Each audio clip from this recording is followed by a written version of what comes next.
That's it. It's gotta be. You can see it there too. That's the edge.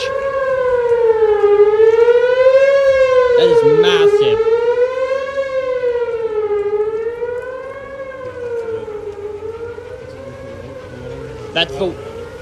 And it's gonna be like right behind. And although the houses were covered in the tornado, you were definitely listening to those tornado sirens that happened in Little Rock, Arkansas shortly after 2 p.m. There's that tornado moving and seen from the northwestern portion of the city, and there are damages unfortunately reported by this tornado. We got several views. Also, you saw that power flash right there.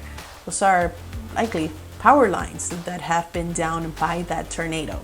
Now, several people were catching images from Baptist Hospital in Little Rock, Arkansas, and we definitely see how the tornado formed and swept through the city.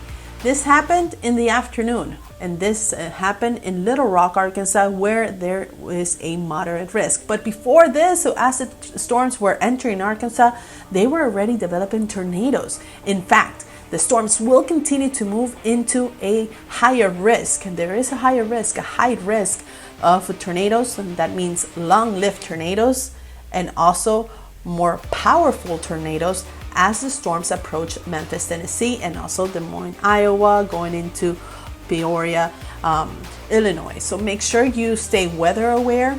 The trend has been there and will continue through the late afternoon hours going into this evening.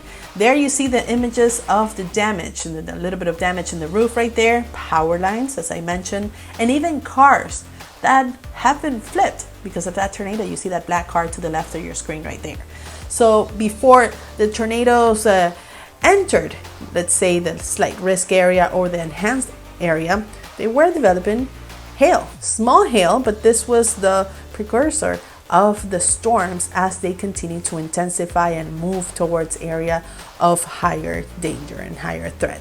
So we will continue to monitor the situation here in Weather and Radar. Make sure you stay tuned, download our app, and stay sheltered in place if you are in the highlighted area.